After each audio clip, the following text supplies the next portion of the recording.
Yo, salut tout le monde, c'est Mako de la chaîne Real Hockey Fan. Aujourd'hui, on fait un petit review de la game, des games d'hier. Vous expliquer un peu qui s'est démarqué dans les matchs d'hier, puis un peu faire un petit résumé de ce qui va se passer ce soir, là, mes prévisions pour les matchs de ce soir, c'est-à-dire le mercredi 11 octobre. Voilà, on commence. Premièrement, les Blackhawks ont battu le Canadien. J'avais prédit les Blackhawks. Gros match de Brinkett. Un but, une passe, un beau but de la ligne bleue. Ça a commencé fort. Montréal a bien commencé le match, mais bon, les Hawks ont plus d'expérience. Ont réussi à prendre le beat puis garder ça 1-0. Finalement, égalisé. Un but chanceux, là, un peu. Parce que le juge de ligne a dévié la rondelle sur Sharp qui a fait une passe à DeBrincat. Bon, ça a débloqué pour les Blackhawks. Après ça, c'était l'affaire des Blackhawks, l'affaire de Corey Crawford.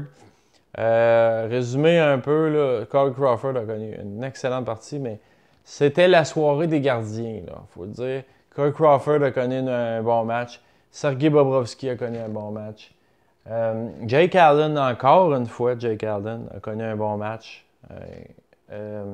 Marc-André Fleury puis Jacob Markstrom également dans leurs matchs respectifs. Donc, 5 gardiens qui ont eu des très, très bonnes parties. Donc, ça a été la soirée des gardiens. Il y a juste un match.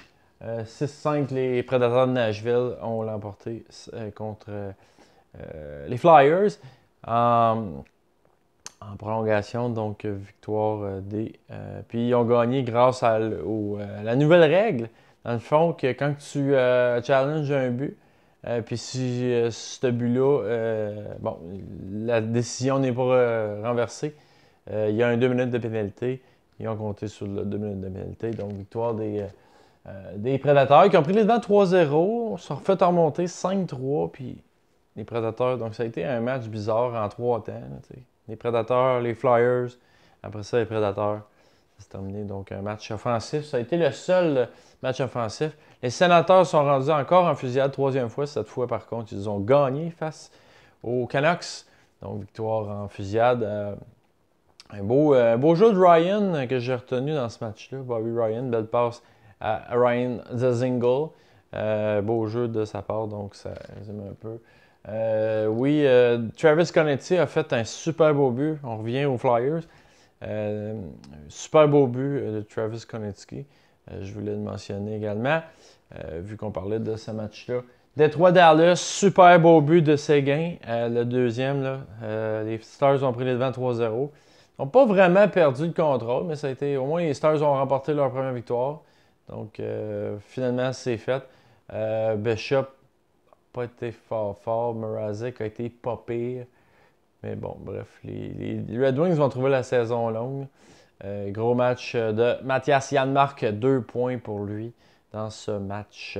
Radulov a obtenu une passe sur le but de Janmark, le premier.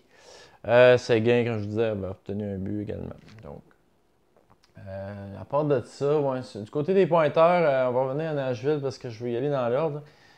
Forsberg, 2 buts, une passe hier. Subban, 3 passes. Hartnell, 2 buts. Voracek, 2 passes. Gostisbehere, 2 passes. Ça résume pas mal la situation pour les matchs.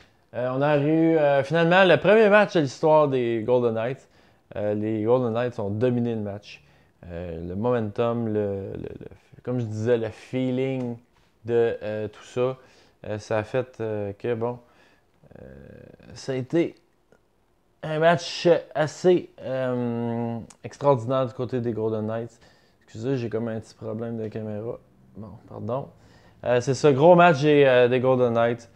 Ils ont mené 4-0. Puis les Coyotes ont venu. Domingue a quand même pas pire joué. Fleury, comme je disais, avait très bien gardé les buts. 2 buts pour James Neal. Encore l'histoire des Golden Knights jusqu'à maintenant. Puis Marc-André Fleury. Des joueurs qui marquent au bon moment. Donc, gros match, grosse victoire. Et c'est le premier club d'expansion de l'histoire de la Ligue à gagner 3-0. Mais comme je vous disais, ce club-là a beaucoup plus d'avantages que les autres clubs d'expansion. Les règles sont favorisantes quand même, il n'y a personne qui a eu un club d'expansion qui a eu un joueur comme James Neal en partant. Une défensive solide. Un très bon gardien du calibre de Fleury. Donc, les Golden Knights ne seront pas une risée. Là. Ça, on s'en doutait, mais c'est quand même 3-0. C'est quand même relativement surprenant.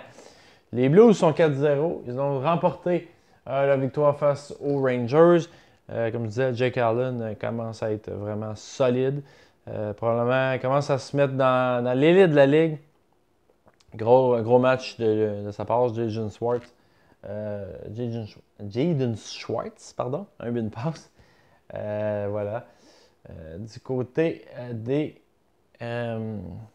Pardon, du côté des Blues. Donc voilà, gros match. Les Rangers sont retournés dans leur vieille routine avant le Canadien. Donc c'est plus difficile. De leur côté, marquer des buts. Donc on a beaucoup coupé ça sur l'attaque. On est allé changer beaucoup de joueurs. Donc une bonne défensive, mais en attaque, ça a été un peu plus difficile. Lundqvist a quand même bien gardé les buts, il faut croire. Mais c'est ça. Bref, encore une grosse victoire des Blues qui sont 4-0. La première équipe à 4 victoires, c'est les Blues de Saint-Louis. Et le dernier match, un match qui a été ennuyeux au possible. 0-0 jusqu'en fin de troisième période. Les Jackets marquent un but, Sonny Milano, comme ça arrive souvent, quand il n'y a pas beaucoup de buts. Vous allez remarquer ça. L'équipe adverse va marquer un but tout de suite après. Donc, Jeff Skinner a compté. Ça se termine en prolongation avec un échappé de Sonny Milano qui marque son deuxième du match. Donc, 2 buts pour Sonny Milano. Et c'est une victoire pour les Jackets. Ce qui est de mes prédictions. C'est 4-7 quand même. J'avais espéré 4-7 dans mes prédictions. C'est exactement ce que j'ai eu. C'est satisfaisant, mais bon, on veut toujours avoir la perfection. Éventuellement, on va peut-être l'avoir. Donc, excellent. C'est quand même une bonne soirée de prédiction. À soir, qu'est-ce que ça donne? À soir, on a les Pingouins contre Washington. C'est certainement un match, je regardais. Ovechkin qui est en feu quand même. 7 buts en 2 matchs. Pas marqué lors du dernier match, mais devrait être popé. Évidemment, le match-up qu'on attend souvent, c'est Crosby-Ovechkin. Les Pingouins face aux Capitals, un match qu'on va certainement regarder. Ça va être intéressant. Les Islanders contre les Ducks. Bon, j'avais dit Washington contre Pittsburgh. Je pense que Washington va l'emporter parce que les Pingouins se cherchent un peu. Anaheim contre les Islanders, je prédis que les Ducks vont l'emporter. Ils sont dus. Ça fait plusieurs fois que je les prévois gagner. Donc, ils sont dus pour gagner. Puis les Islanders se cherchent comme d'habitude. Les Devils contre les Leafs. Les Leafs sont tout simplement trop forts en ce moment. Les Devils sont surprenants, mais ça va arrêter là. En gros, c'est ce que je prévois encore. Une victoire des Leafs.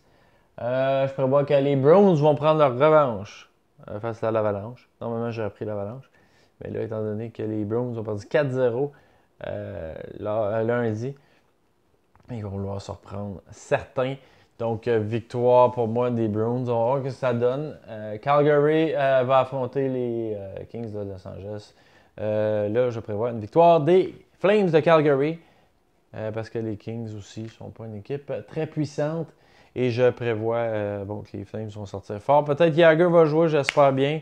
Les matchs à surveiller ce soir surtout. Je vais regarder un petit coup d'œil Toronto-New Jersey. Je déteste les deux équipes. Mais je vais regarder parce que les Leafs sont quand même un bon début de saison. Mais c'est surtout Pittsburgh-Washington que je vais regarder. Les autres matchs, je vais les zapper. Donc, vous donner un petit récompte-rendu de ce que je veux voir. Donc, c'est ça. Vous autres, ça vous évite de vous taper toute la job. Moi, j'aime bien ça. Fait que, voilà. Donc, c'est pas mal ça pour aujourd'hui. N'oubliez pas de vous abonner si ce n'est pas fait, si vous êtes arrivé sur une recherche. Mettez un petit pouce vers le haut si vous aimez ça, le contenu que je propose. Un commentaire opinion en bas si vous êtes quoi que ce soit à me mentionner. Puis partagez la vidéo au plus de gens possible. D'ailleurs aussi, je vous rappelle que j'ai un pool de hockey. Donc pour ceux qui ne sont pas inscrits dans un pool, je cherche un pool différent. J'en ai un à vous proposer. Donc commentaire si ça vous intéresse. Et je vous donnerai les infos que vous voulez. Donc merci d'avoir écouté tout le monde. Puis on se revoit dans un prochain vidéo.